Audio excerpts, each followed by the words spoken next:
sky and a human shape flying toward him. As it gets closer, he sees it's a girl with long hair and elf ears who lands in front of him with a calm look and says she came because she smelled something good.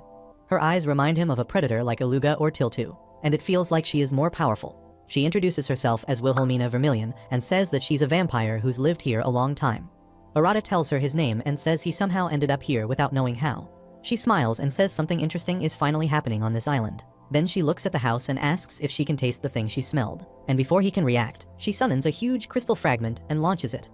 Arata destroys it right before it hits the door and yells at her for doing it. But she just asks how fast he is since she attacked first.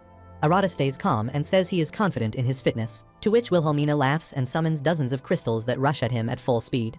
Arata curses and shatters them one by one, but one slips through and hits the house. Arata rushes to the wreckage to check on Riene, but she steps out of the smoke with only a towel on and tells him not to look. He apologizes but quickly refocuses because the vampire could still attack. But she claps and calls it amazing and tells them to flirt more. Hearing this, Riene asks who she is, and Arata points at Wilhelmina and says that she is some kind of top vampire, to which Wilhelmina laughs again and tells them to continue their flirting. Arata says he still doesn't get what she means, and Wilhelmina explains that unlike normal vampires who drink blood, higher ones like her feed on emotions instead. And currently she is enjoying the embarrassment of Riene, and she thanks them for the delicious love comedy, though Arata has no idea what comedy she's talking about. He thinks back on the attack and realizes that she's too weak to even scratch him, and the spell was aimed more at Riene, and it just landed near the bathroom, which basically means she never had any intention of hurting anyone. Then she flies closer to them and says she really loved the change in Riene's emotion for the man she loves. Hearing this, Riene yells that she'll not allow that to happen again and starts strengthening her magic. Seeing this, Wilhelmina says she is sensing Riene's anger with a spicy little pinch of shame, and she likes that too. Just then, Rena unleashes a storm of wind blades that rip the vampire apart right there, and her body shreds into pieces. Riene stares in disbelief as those pieces turn into a cloud of bats, swirling above them before reforming into Wilhelmina again without causing her any harm. Then she walks towards them and asks if they really thought that would be enough to kill her. Then she winks at Rena and says that her emotions made the perfect dessert this time, and with a little stretch, she says she's satisfied for now since she managed to get a good meal from some random strangers. With that, she turns around and tells Rena to be more lovey-dovey next time. Both Riene and Arata stare at her in silence as she vanishes into the trees. Arata is still thinking about the useless stuff she said while Rena is trembling with rage. Arata exhales slowly, and he can already feel that peaceful days might be far off. A few days after Wilhelmina's sudden appearance, Arata makes his way to the village of divine beasts. He is standing at the village entrance and thinks that he imagined it to be more fantasy-like, but it just looks like a completely ordinary village. Just then, Iluga and the girl standing beside him greet the guests with a warm smile, and Riene immediately asks who the girl is, to which Iluga awkwardly introduces her as his wife. Hearing this, Arata and Riene both freeze in place, while the girl bows politely and says her name is Libya. In response, Arata introduces himself and Riene and teases Egla about his marriage. Libya nods along and reveals that Iluga had been sneaking out of the house lately, and she was worried he might be cheating on her, and if that was true, she'd have drowned him in the ocean. Iluga then shifts the topic and asks if they should show them around. As they walk through the village, they meet other beastmen, and Arata quickly notices that none of them have the kind of strength Iluga does, to which Iluga explains that the people here are ordinary beastmen now, but long ago their ancestors were mighty divine beasts, and some of that strength still runs in certain bloodlines, and those who inherited that power live at the top of the hill, while the rest live in the village below. Hearing this, Riene realizes it's kind of like nobles and commoners, and Iluga reveals that they never asked for worship or titles, but the villagers themselves started calling them gods. While the divine beasts hunt and protect, the beastmen grow crops and provide for the community in other ways. Luna adds that everyone's busy with their own roles and they're just trying to survive on this dangerous island. Arata now understands that since the beast people have no powers, they rely on the strong to survive. Finally, Iluga says they've arrived and points to a massive building that looks more like a palace than a home. Looking at this rich living style, Arata is near to thinking that Iluga shits diamonds and asks if it's his house. But Iluga shakes his head and says this is the Elder's mansion and explains that the divine beasts like him were born with strength passed down from the ancient ones, but the Elder still carries that legacy more than anyone else. Luna grins and says their grandmother is so strong that even if all the divine beasts fought her together, they wouldn't win. After that, they go inside and see a woman sitting there giving 10 of 10 baddie vibes and casually smoking a pipe. She greets them, and both Arata and Riene are stunned to see her. She chuckles and says that they must be the strangers she's heard about and introduces herself as Phoenix, the head of the divine beast tribe. Arata and Riene introduce themselves and thank her for the warm welcome, to which Phoenix tells them not to be formal and just call her Suzaku. She says that she hates being called Elder, but Iluga insists that it's better to call her Elder. They tease each other for a while, and it's clear they've known each other for a long time, even if they're not related by blood. Arata can see the strong bond between them, and it makes him smile.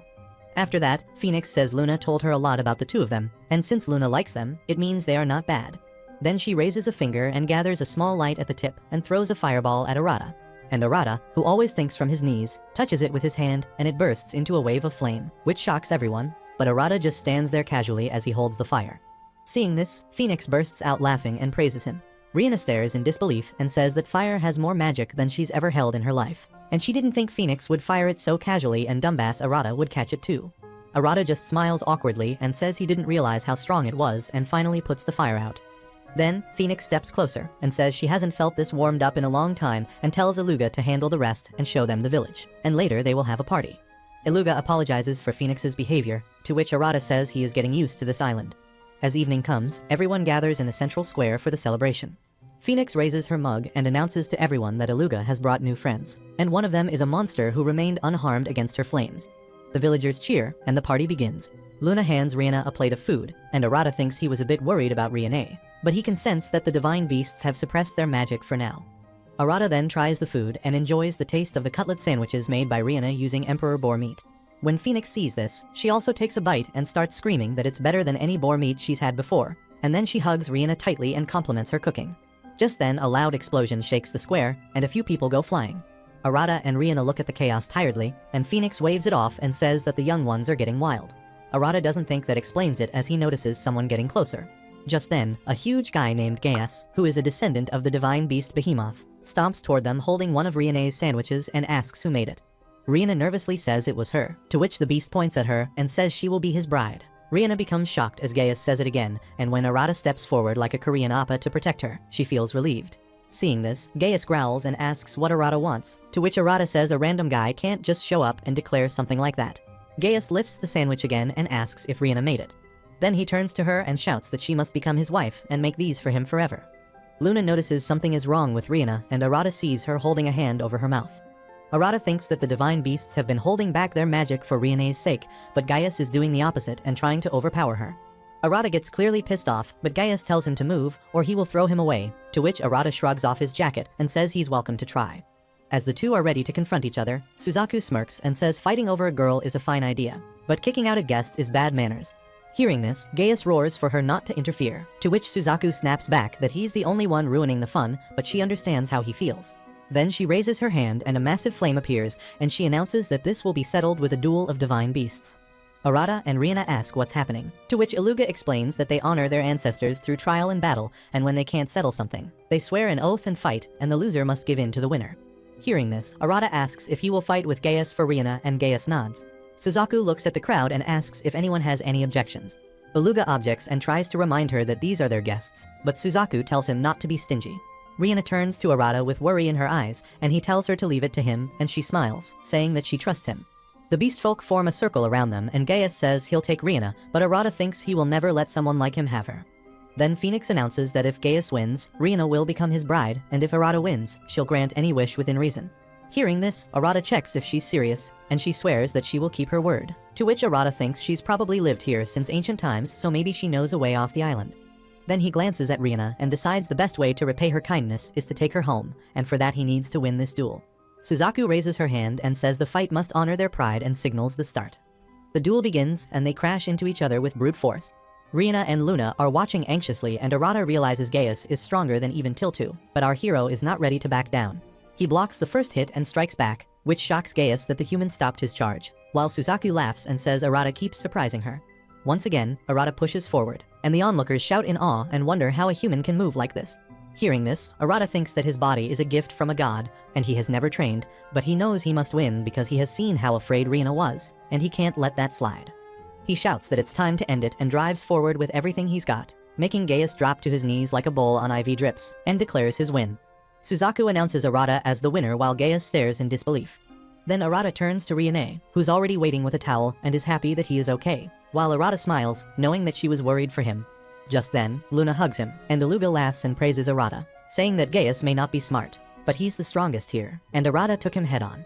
Arata's confused by the compliment until he looks at the ground and notes a straight line carved on the ground, which means he didn't dodge and just overpowered Gaius.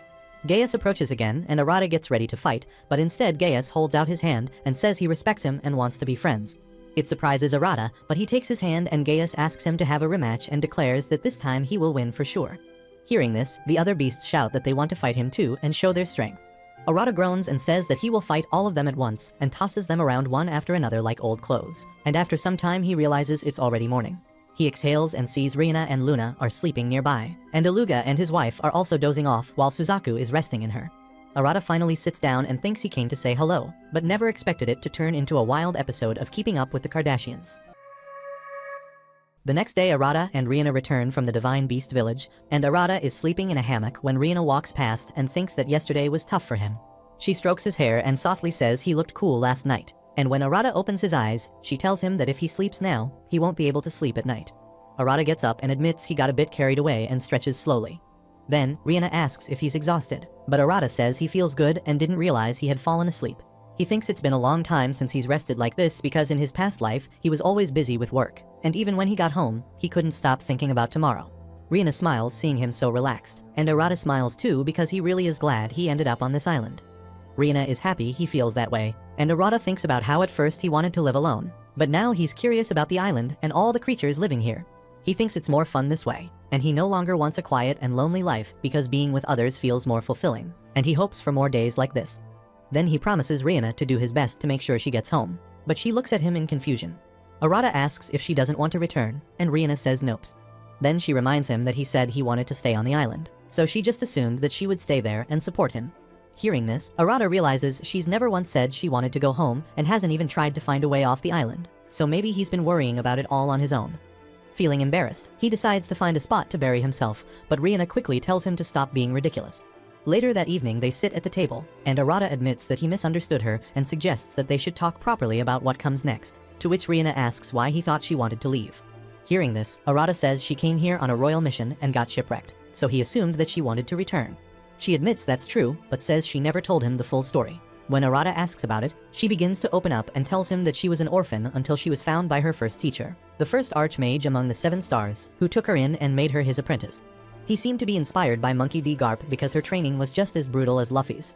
She was abandoned in a monster-infested wilderness and had to survive using only magic, so she pushed herself until she collapsed from exhaustion. She tells Arata that she feels sick from even thinking about those days, but that's how she became one of the 7 archmages. Arata sees her getting quiet and asks what's wrong, to which she hesitates for a moment before admitting she never told him that she came here under direct orders from the king to search for the elixir of immortality, but it was all a trap. She reveals that after she reached the rank of archmage, an ugly duke from her kingdom asked her to become his dedicated magician. But she refused to serve a noble because she had the power to stand on her own. However, the duke didn't see her as a magician and only saw her as a woman he wanted to possess. After she rejected him, he turned the kingdom against her and used his influence to crush her and even threatened the orphanage she grew up in. They left her with no choice, so she took advantage of a standing royal order to find the elixir of life and escaped to this island to get away from them. She knows that after the shipwreck they probably assumed she had died and let go of the orphanage, but she's exhausted from everything. Arata looks at her and thinks that she gave everything to magic, pushed herself harder than anyone, and earned her place among the strongest. But despite all that, no one saw her accomplishments but only saw her as a woman. And on this island, no one even knows what it took for her to get here, and no one will reward her efforts. He tells her it's heartbreaking that she worked so hard to become an archmage, and now it doesn't matter, to which Rina gives a tired smile and admits she never even wanted to be a mage and only wanted to become like the kind sisters at the orphanage. But her teacher told her that if she became a powerful mage, she could do more good for others, so she tried her best. Hearing this, Arata says that must mean she doesn't want to go back to the continent, to which Rina agrees and tells him not to worry because Luna and Tiltu are kind, and she's become friends with Aluga too. She declares that she wants to live a new life here instead of returning back.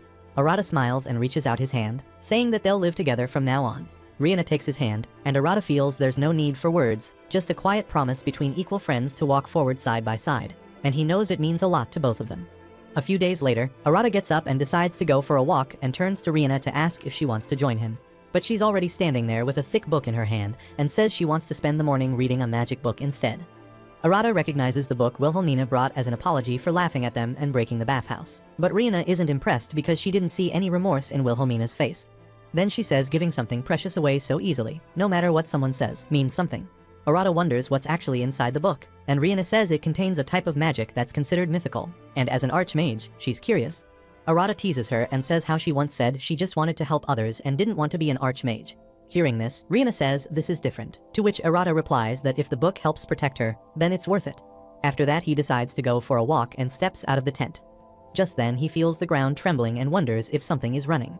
A few moments later, Egla appears from the forest and asks if they've seen Luna, to which Arata replies she had dinner with them yesterday and went home as usual and asks what's happened.